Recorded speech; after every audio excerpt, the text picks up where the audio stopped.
Hi everyone, today we are reading Father's Day by Anne Rockwell and pictures by Lizzy Rockwell. Today we are making books about our dads.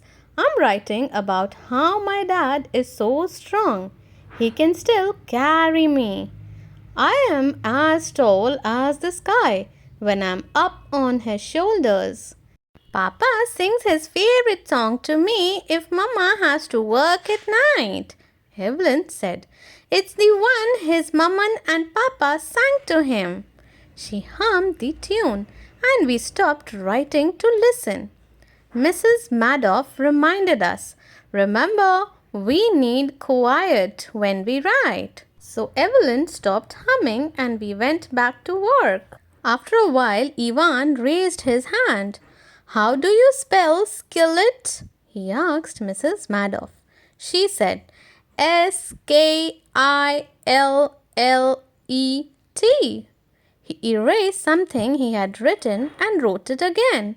I was sure he was writing about the camping trip he and his dad went on, just the two of them.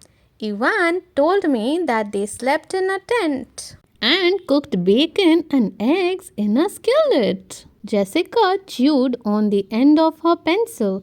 I don't know who to write about, she whispered. I have two fathers. My dad, who lives in Texas, and Lou, who lives here with me and Mum.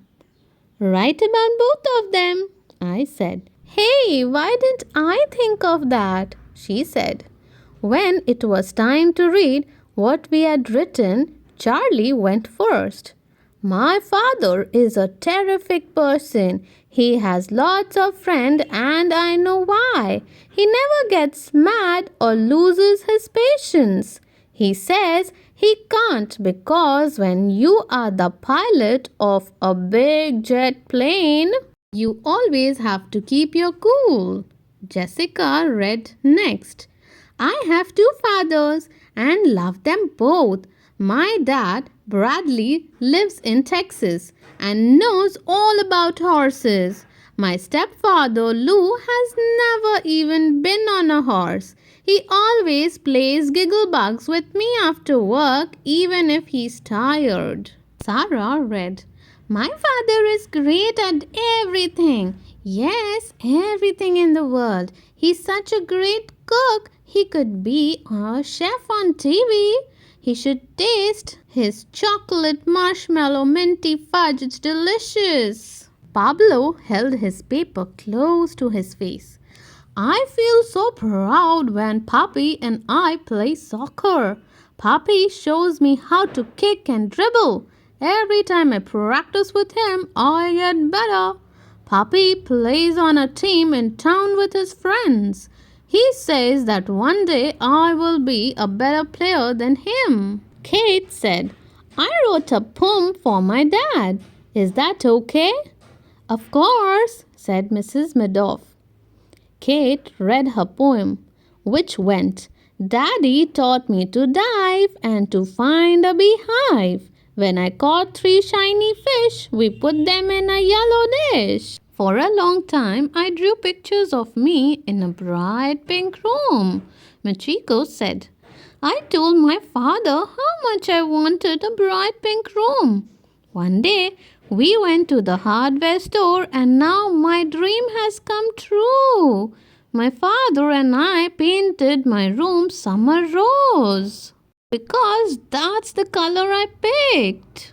My dad reads all the time. Nicholas read. We like reading the same kind of books.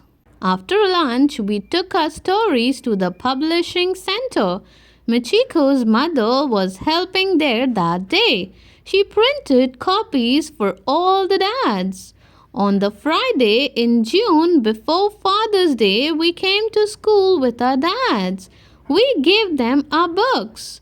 All of a sudden, a man in a cowboy hat got out of a pickup truck and ran to Jessica. Dad, I didn't know you were coming, she said as they hugged each other. I wanted to surprise you, he said. Jessica had two dads at Father's Day picnic. We had cupcakes and brownies. Sarah said the brownies were almost as good as the ones her dad makes. My dad read his book again and again. Each time he read it, he gave me a hug. So, wishing all the fathers a very happy Father's Day to all of you. See you all next time.